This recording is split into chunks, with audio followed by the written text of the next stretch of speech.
Hablemos del sínodo de la Iglesia Católica que ha terminado y se ha presentado el documento final. Uno de los temas que he estado viendo, que mucha gente se preocupa y hablan, yo creo, sin saber, es el de la liturgia. Así que vamos a hablar y aclarar un poco el tema de la liturgia.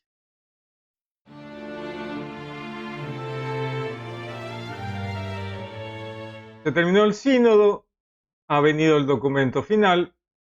Y en este documento se habla también de la liturgia. Recordemos que este sínodo tiene de fondo el intentar darle un impulso a la evangelización, que el cristianismo llegue a todos los extremos del mundo.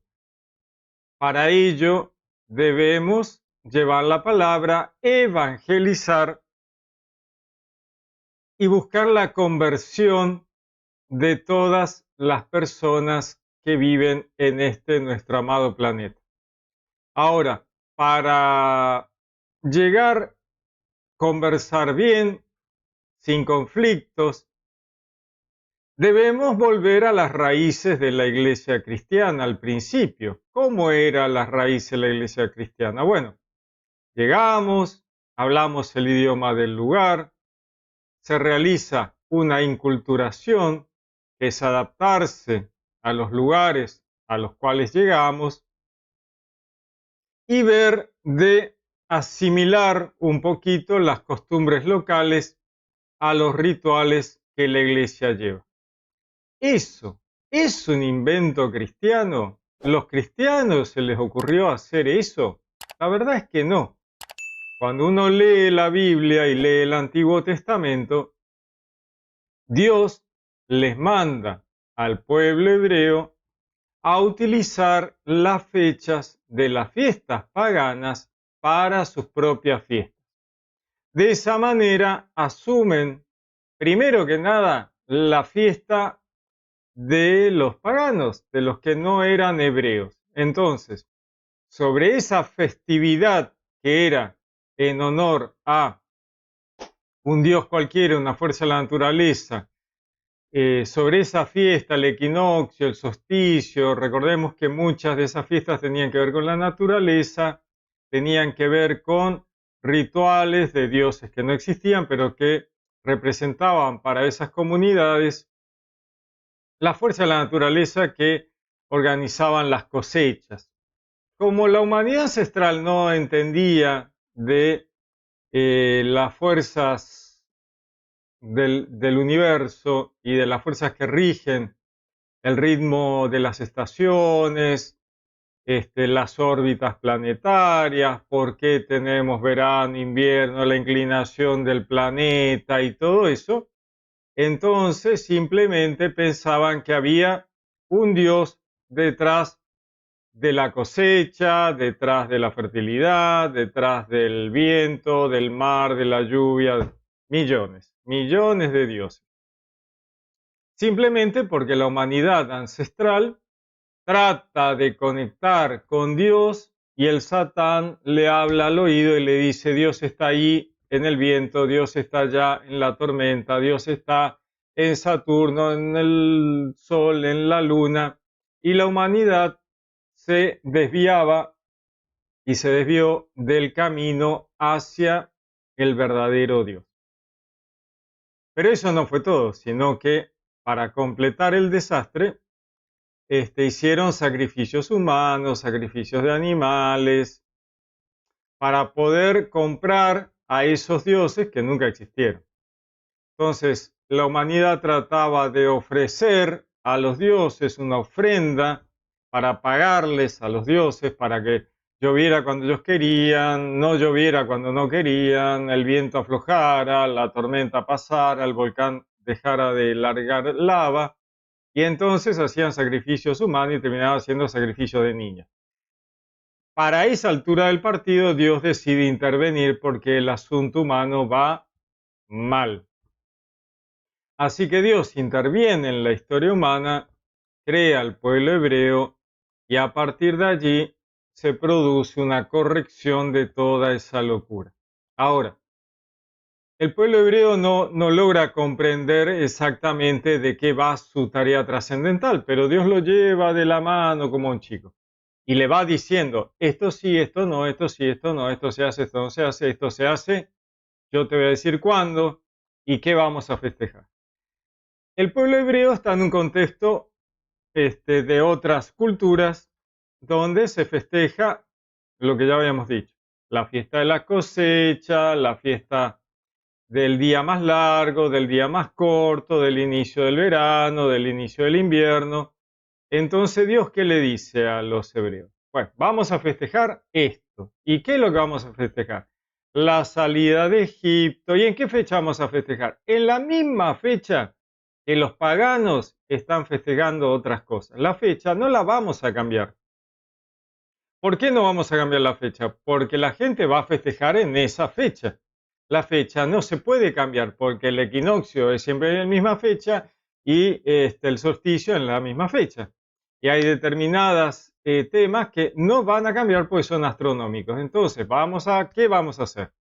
Vamos a pisar la fiesta pagana con una fiesta hebrea. Y de esa manera la gente va a seguir festejando. Che, pero el lunes era feriado. Claro, porque era la fiesta de un evento astronómico. Bueno, sí, pero ¿qué vamos a festejar? ¿El día de Saturno? No, vamos a festejar el día de... Y le metían una fiesta hebrea de Dios. Entonces transformaba a Dios algo que era malo, era para tropiezo, para mal de la humanidad, en algo santo, bueno, productivo y de crecimiento, ¿no? De edificación. Entonces, así fue cambiando, las fiestas paganas fueron siendo pisadas por las fiestas, primero festividades hebreas, que cuando uno las analiza todas de fondo tienen una festividad, una fiesta, una fecha pagana, que fue reemplazada por una fiesta hebrea de Dios. De la misma manera, desastres como los sacrificios humanos terminan convirtiéndose en una referencia de el máximo sacrificio de Dios por la humanidad. La última cena, la Pascua de Cristo, el sacrificio de Cristo en la cruz. Pero eso tiene un antecedente de sacrificio humano ancestral, que Dios quiere dar por terminado. Y así vemos un montón de sustituciones que ocurren en el Antiguo Testamento. Pasamos del sacrificio humano, el sacrificio animal, pasamos al pan del Pesaj, el pan, el maná, el pan bajado del cielo, el pan de la presencia en el tabernáculo, y al final, la última cena, el pan vivo bajado del cielo, Jesús partiendo y repartiendo el pan en la última cena. Un pan y un vino que Dios ya había dicho en Génesis 1 y en el Edén. Les dejo para su comida el fruto de los árboles y la semilla del campo, pan y vino. Y en el Edén, nuevamente, Dios insiste sobre lo mismo. Pone al hombre a labrar la tierra, ¿para qué? Para conseguir las semillas. Y les dejo los árboles para que coman los frutos. Otra vez, el jugo de los frutos. Otra vez, pan y jugo de uva. Como vemos, Dios insiste en quitarnos todo aquello que va a generarnos un daño tremendo y cambiarlo por algo que edifique nuestra vida, que nos acerque a Él, que haga algo lindo y bueno, algo de Dios, algo santo. Dios es como un padre amoroso. Vos estás en tu casa, escuchás que los pibes están jugando en el patio. Decís, uy, qué lindo, los chicos están jugando. Vamos a ver qué están haciendo. Y los pibes se llevaron la caja de fósforo que estaba en la cocina, están haciendo una pila de rama en el medio del jardín y agarraron los vidrios de unas botellas rotas y las hojitas de afeitar que estaban tiradas por ahí, que quién sabe dónde las sacaron. y a vos te da un infarto, te da un ataque, decís acá vamos a tener un desastre, estos pibes se van a cortar, se van a lastimar, me va a prender fuego la casa. ¿Qué haces? Te vas al kiosco, compras unos caramelos, unos chupetines, unos helados, unos autitos, lo que sea, volvés y le decís, chicos, no, les cambio los chupetines, les cambio el helado, mira qué lindo autito que compré en el kiosco, se los cambio por el vidrio, la hojita de afeitar, la caja de fósforo, dame eso. Y los chicos dicen, uy, qué bueno, sí, dale. Para cuando se enteraron, están jugando con autitos, con helado, caramelos, y largaron todo aquello que era para una masacre. Bueno, Dios es misericordioso y amoroso, obra de la misma manera. Chicos, no me dan esos sacrificios humanos, feo, qué feo eso que están haciendo. Vamos a hacer otra cosa. Vamos a hacer la fiesta, ¿no? Del pan, del vino, vamos a bajar pan del cielo para que ustedes vean que no hay que matar bichos, no hagamos correr sangre feo, no hagas eso, ¿no? En fin, de eso se trata. Entonces, volvemos al tema de cómo sustituyó Dios con el pueblo hebreo todas esas fiestas y costumbres horribles para darles nuevas fiestas y costumbres lindas en la misma fecha, en el mismo lugar. Entonces muchos sinagogas, iglesias cristianas, están construidas sobre antiguos templos paganos. Uno excava, vas al fondo y te encontrás con un templo pagano. Dice, pero ¿por qué construyeron arriba el templo pagano? Bueno, esa era la idea, chicos. A ver, de eso se trata. Entonces, de la misma manera en que muchos santos cristianos han adoptado formas de algunas deidades de la antigüedad para identificarlas un poquito, y de tal manera un santo cristiano reemplazó a alguna deidad local que era mejor dejarla atrás, olvidamos. Entonces en esa día, en esa fecha, festejamos a un mártir, ¿no? Un santo, alguien que hizo algo bueno por la iglesia, que cuidó a los enfermos, que hizo algo bueno para recuerdo de Dios, maravilloso. Y así vamos reemplazando todo lo desastroso, ¿no? Entonces tenemos un montón de festividades cristianas que mucha gente dice, ¿cómo puede ser? La iglesia católica es pagana, romana, festeja el día del Dios fulanito. Es porque no entendieron nada. O entendieron y no quieren que la humanidad avance. Porque esa también es la otra. Yo a veces pienso, ¿es solo tontería? ¿Es solo no saber? ¿Es solo no haber estudiado? ¿O hay mala intención de continuar en el error, en revolcarse en el barro? ¿Qué es lo que hay ahí? ¿No? Entonces a veces me quedo con la duda de algunas personas que insisten en gritar, la iglesia romana está festejando el día del dios fulanito sin haber estudiado por qué Dios ha hecho eso. Entonces, hay que conocer, hay que saber, hay que estudiar. Bueno, vamos al sínodo, porque ese es el punto. Vamos al sínodo. ¿Qué nos dice el sínodo? Vamos a leer un poco. En el párrafo 27 dice, existe un estrecho vínculo entre sinaxis y sínodo. Sinaxis es la forma de hablar de la liturgia de la Iglesia Ortodoxa. Entonces, dice, entre sinaxis y sínodo, entre la asamblea eucarística y la asamblea sinodal.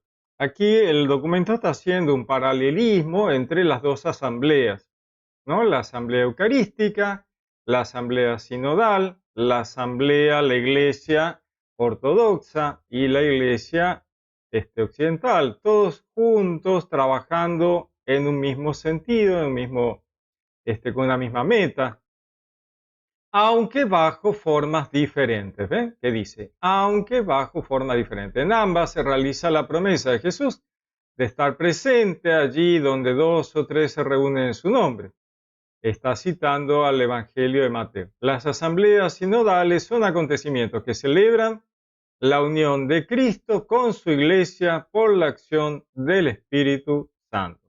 Es Él quien asegura la unidad del cuerpo eclesial de Cristo en la asamblea eucarística como en la asamblea sinodal. O sea, lo que está diciendo el documento es que el Espíritu Santo está tan presente en la liturgia, tanto como en el sínodo. Es Él quien asegura la unidad del cuerpo eclesial de Cristo en la asamblea eucarística como en la asamblea sinodal. La liturgia es una escucha de la palabra de Dios y una respuesta a su iniciativa de alianza.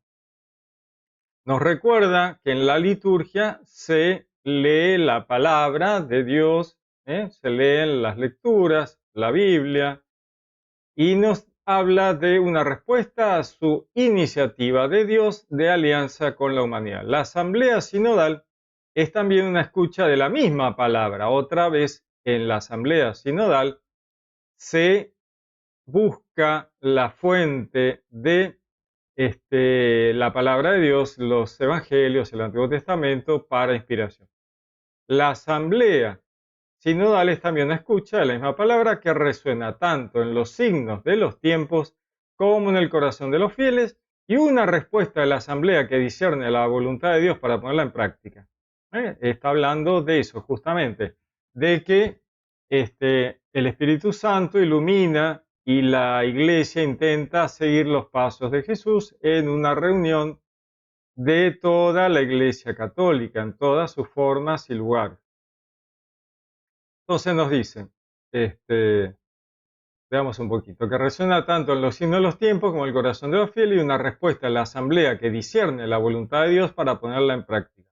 Profundizar el vínculo entre liturgia y sinodalidad ayudará a todas las comunidades cristianas en la pluriformidad, en las muchas formas de sus culturas y tradiciones. Aquí vamos a todo lo que hablamos antes, el tema de la liturgia, la inculturación, como la liturgia, la misa, sea donde sea que se haga, debe asumir determinadas características locales para esa pluriformidad de las culturas y tradiciones. Recordemos que en el día de Pentecostés los apóstoles hablan en los idiomas de los otros a los otros.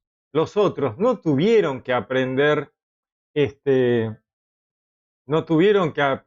arameo o hebreo para poder entender lo que los apóstoles le decían. No, ellos les hablaron en los idiomas de los otros. Bueno, eso es lo que la iglesia cristiana siempre tiene que hacer, llevar el mensaje, la buena nueva, a donde sea, en esa pluriformidad de culturas y tradiciones. Lo que hablamos antes, de asumir determinadas culturas, determinados lugares, para poder que la gente se sienta cómoda, que la resistencia sea menor, que todos estén felices de hacer la liturgia conforme a sus costumbres, sus culturas.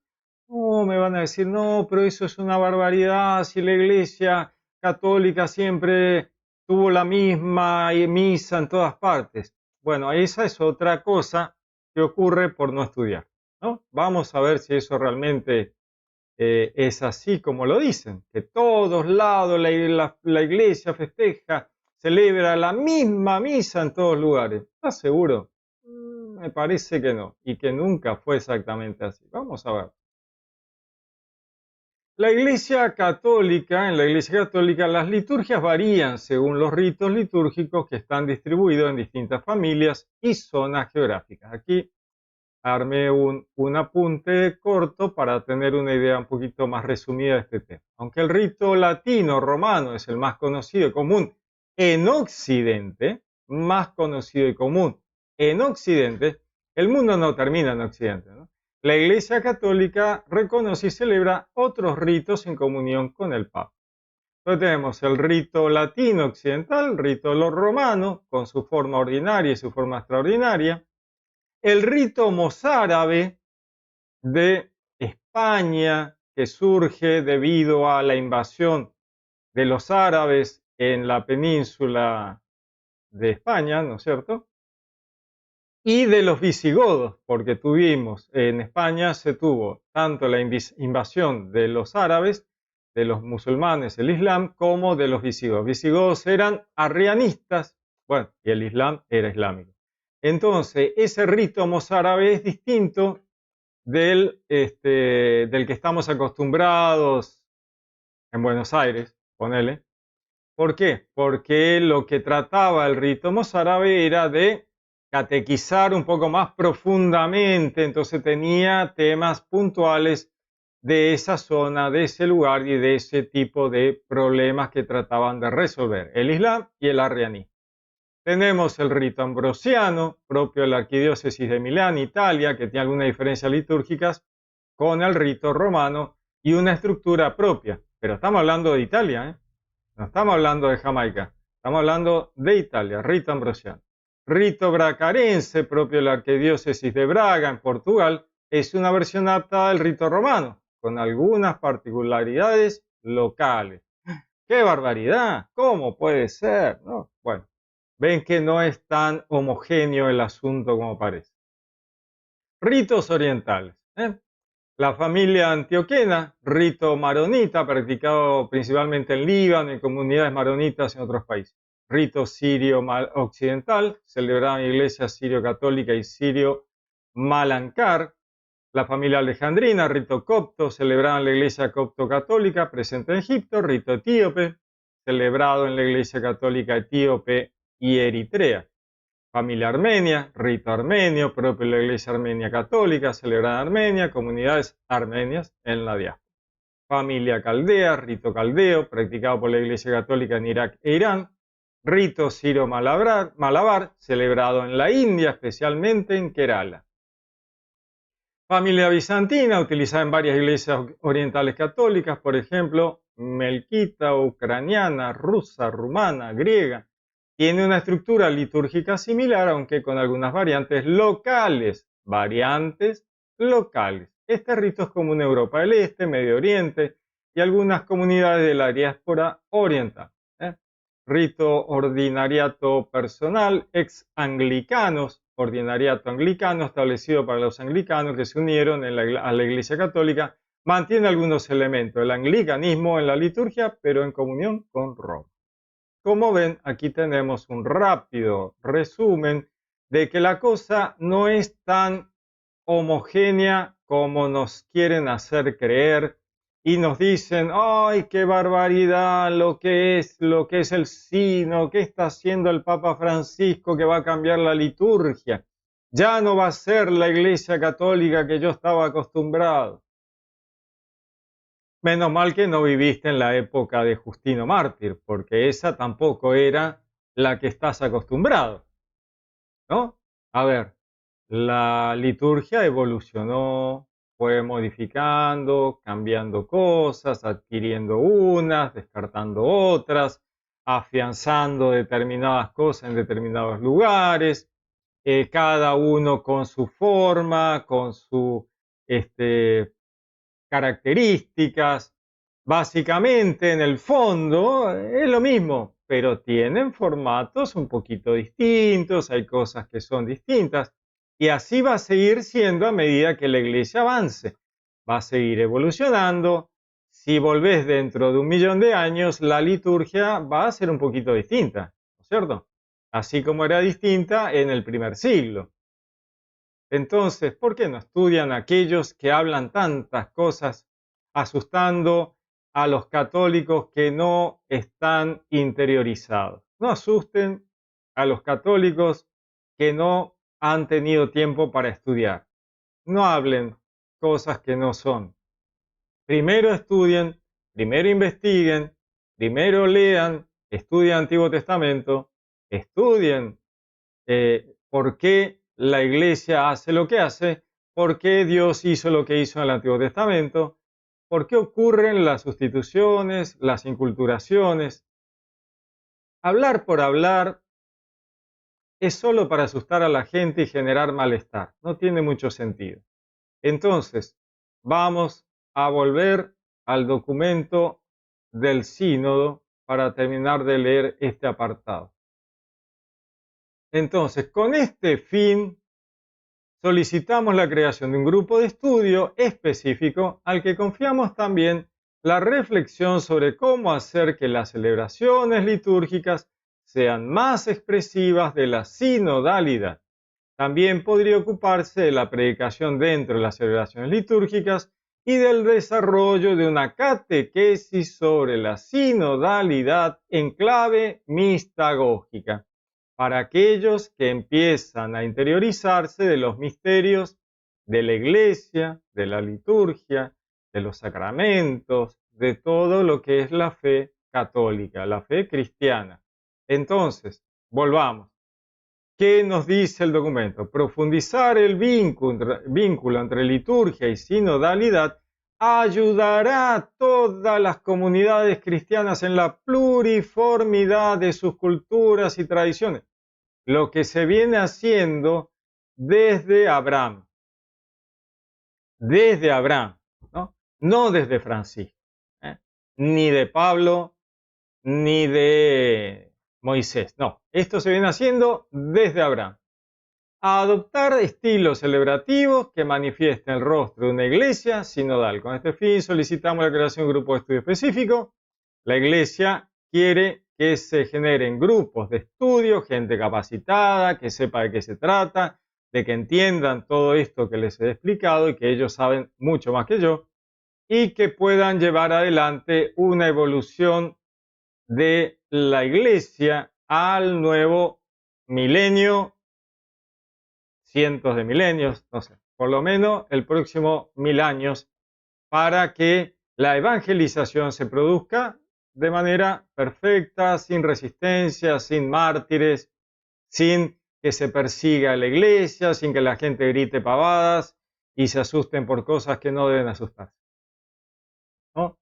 Entonces, confiamos también en la reflexión sobre cómo hacer que las celebraciones litúrgicas sean más expresivas de la sinodalidad, de que la iglesia camina juntos, con todos. Caminan juntos con todos. También podría ocuparse de la predicación dentro de la celebración litúrgica del desarrollo de una catequesis, enseñar de qué se trata sobre la sinodalidad en clave mistagógica, para aquellos que se inician en los misterios de la iglesia. Muy bien, creo que más o menos tenemos una idea un poquito mejor de qué se trata todo este problema y estos sustos de que algunos meten en los cambios que puedan ocurrir, que no van a ser gran cosa, de la liturgia. Recordemos también que la liturgia tiene una liturgia eucarística y tiene también la liturgia de las horas, ¿no? Las dos cosas van de la mano y avanzan en la evangelización y deben ser revistas adaptadas a cada tiempo y lugar para poder llegar a todos los lugares a donde todavía la iglesia no ha llegado. Y todos como cristianos debemos ser apóstoles, aquellos que llevan la palabra, ¿no? Apóstoles enviados. Así que todos debemos ser apóstoles. Por eso la iglesia es apostólica, porque está formada por apóstoles que llevan la buena nueva, la palabra, a todos los rincones del mundo. De eso se trata. Y para eso hay que adaptarse, a hablar el idioma del lugar donde se llega. Cuando se dice hablar el idioma del lugar es, bueno, analicemos las costumbres, veamos cómo podemos adaptarnos para no generar un choque de culturas. Fundamental. ¿Qué es lo que queremos? ¿Queremos llevar la palabra o queremos imponer nuestra forma de pensar y de ser? ¿Qué llevamos? ¿El latín a donde sea? No, el latín no. No. Hablamos el idioma del lugar, el idioma que sea. No importa qué idioma sea. Damos la misa en el idioma de la tribu africana, la tribu de Amazonia, del país, donde sea. Donde llegamos, hablamos y hacemos la liturgia en el idioma local, el idioma que la gente que entienda, sea donde sea, país que sea, tierra que sea, no hay problema. Muy bien, les dejo algo para pensar, quédense más tranquilos, el sínodo ha estado muy bueno y va a avanzar, va a permitir que la iglesia avance un poco más. Les deseo un lindo día, que Dios los bendiga, los saludo con gran afecto, les habló Pablo.